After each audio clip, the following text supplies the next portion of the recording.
So I'm sure by now you've heard of the story about the missing Alexis Ware. I have been reading about it for like a couple of days. I did hear about it about a week ago, but I never really got too in depth with it. And so today for Missing Person Monday, which I kind of hit or miss with this, but I wanted to talk about Alexis Ware.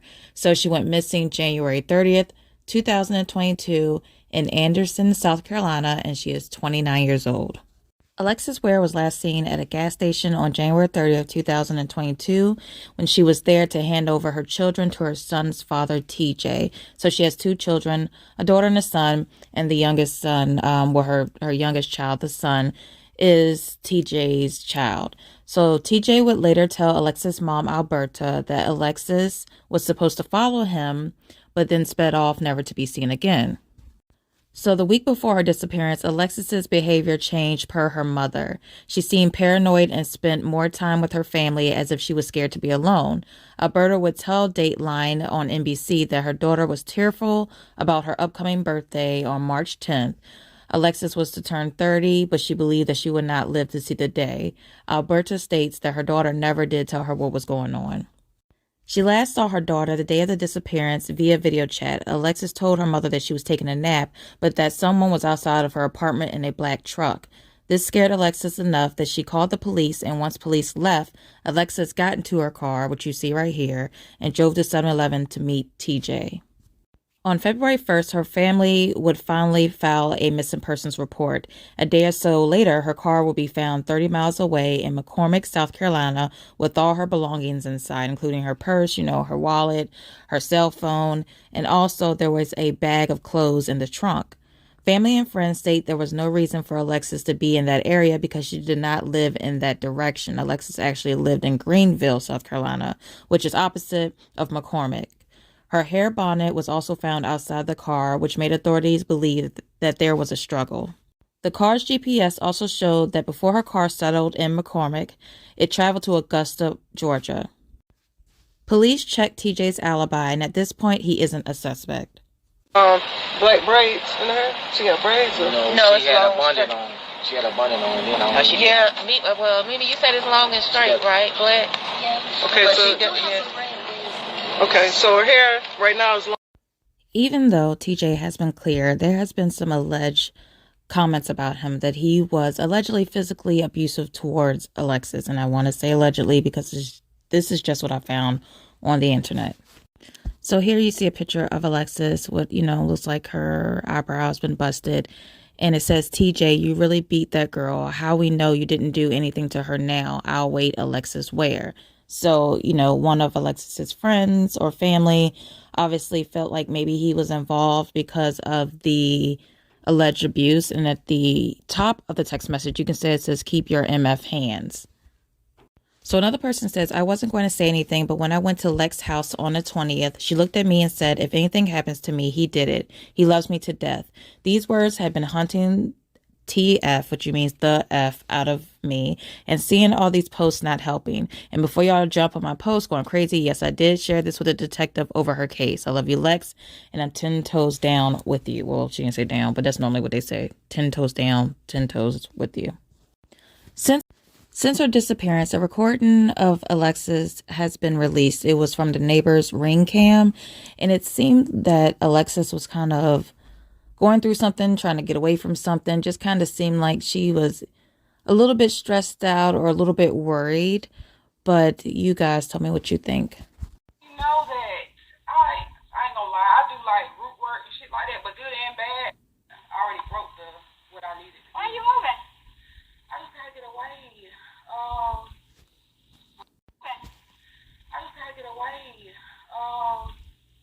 My ex, just everything, the abuse. I'm just tired. The only way I know I can get away from him, like, You leaving the state? yes, I got to. That's the only way I can get away from him. Because you don't know, I can read him, I can look in your eyes, I can read you. He didn't realize I've been reading him the whole time. I can read him. Talking about the guy that was here. Yeah. Oh. Trying all the time, trying to please this man, and it's like you really can, you're just trying too hard. So I planned my time, and I said when it was going to happen, announced that she was pregnant, and a month later she was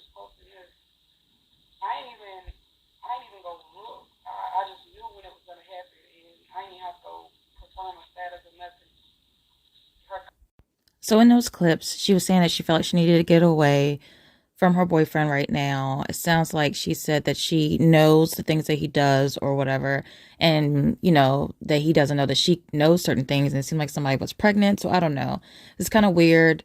I don't know about her mental status and like if she was ever diagnosed with anything, but she just seemed like she was kind of all over the place in that video. And yeah, so I don't know. And I'm not placing blame on him. I mean, like I said, his alibi checked out. She might have just been having a moment. It happens. So yeah, so on to the next. Alexis was last seen wearing a black bonnet, a black jacket with a purple shirt and blue jeans and black Crocs. She has multiple tattoos, including leaf-like feathers on the front side of one hand and a rose on the other hand. Alexis also has dimple piercings. She has long black hair, brown eyes. She is 5'6" and weighs 215 pounds. She also leaves behind 2 children. Alexis was a hairstylist who enjoyed photography, fashion, and doing makeup. So this case has brought out so much that has been going on. So Alexis's mother, Alberta, took to Facebook to call out a YouTuber who I actually used his footage for the ring cam, and Alexis's brothers, her half brothers. So this is what Miss Alberta wrote. She wrote, "I am sick of all the disrespect. I want to know why my children's 2 outside brothers are taking advantage of the fact that my missing daughter, Alexis Ware, make me understand why Travis Ware Jr. and Trevon Ware chasing clout." So chasing clout means trying to get attention, or, just having the spotlight on them, and accepting money off my daughter's name. The truth is these twins did not have a close relationship with my children, then lie about how the mother doing or family doing. They don't know because neither twin has talked to me, doing interviews, chasing clout, telling lies. The next one is about the YouTuber, and I used part of his image for the cam footage. At Ratchet TV, chasing clout, they are not looking for the truth. They are being messy. This goes for Regis Hawthorne or Regis Hawthorne. 2, who the hell is he to create a GoFundMe in my daughter's name? That is crazy because, what are funds going? They're not going to the family. And what are they collecting money for? That's weird. Search parties are free. Exactly. It's not listed for reward. Exactly. Collecting money using my daughter's name, then hasn't been not one of the searches. So, yeah. Like, who do that? I don't even think they can get away with that, because I do believe GoFundMe will shut that down. Anyway, then she says, collecting money, use my daughter's name, then hasn't been to not one of the searches. So yeah, that's the messages that you see here. This is my aunt's Cash App for money you're collecting on Lex's behalf. And the brother says, I'm collecting money on my behalf. I know Lex's mom has her own thing going on. I'm doing my own investigation. What's your number? He says, why? She will call you. So what? I don't even know what investigation he's doing and why he's even collecting money for his own investigation. I guess for a private investigator. But that wouldn't make sense to me. So there's a lot going on. And unfortunately, with tragedy, sometimes can cause a lot of family discord, can cause a lot of things. Money can cause issues. It's just a lot. So I pray for that whole family, because it should be focused on Alexis Ware, finding where she's at, also on her children. And it seems like, people are trying to gain a lot from this case, and her daughter's name is getting lost in this. If you have any information about this, please call the Anderson County Sheriff Office at 864-260-4405, and please reference her case number 2022-01369. Let's bring Alexis Ware home and keep her family in your prayers.